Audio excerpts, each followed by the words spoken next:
18 январи соли 2026 тахминан соати 00:30 4 нафар аъзои ташкилоти террористӣ дар аломати сарҳадии 151-2 қаноти чапи минтақаи муҳофизатии дидбонгоҳи сарҳадии 7-уми Хирманҷо, отряди сарҳадии ёл воқеъ дар ноҳияи Шамсиддин Шоҳин сарҳади давлатиро убур карда, аз деҳаи дарбандаки вулусволии хоҳони вилояти Бадахшони Афғонистон ба хоки ҷумҳурии Тоҷикистон ворид шуданд.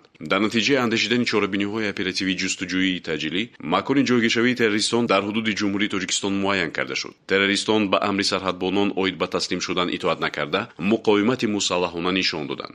зимни гузарондани амалиёти ҷангӣ ҳар 4 нафар террорист нобуд карда шуд.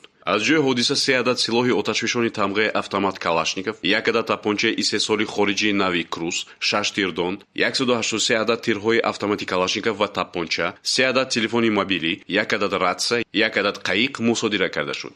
қошунҳои сарҳадии Кумитаи давлатии амнияти миллии ҷумҳурии Тоҷикистон бо масъулияти том изҳор медорад ки барои таъмини амнияти сарҳади давлатӣ минбаъд низ аз тамоми қувваи восита истифода намуда ба сарҳадчиканон ҷавоби сазовори қонунӣ хоҳад дод. айни замон вазъият дар сарҳади давлатӣ таҳти назорат қарор дорад. вобаста ба ҳолати мазкур бо дастасии моддаҳои 179 терроризм, 335 ғайриқонунӣ гузаштан аз сарҳади давлатии ҷумҳурии Тоҷикистон, 195 ғайриқонунӣ соҳиб шудан, ба дигарон додан, ба соҳибияти каси дигар додан, нигоҳ доштан, интиқол додан, гирифта гаштани силоҳ, лавозимоти ҷангӣ, моддаҳои тарканда ва воситаҳои таркиш, кодекси ҷиноятии ҷумҳурии Тоҷикистон, парвандаи ҷиноятӣ оғоз шуда, тафтишот идома дорад.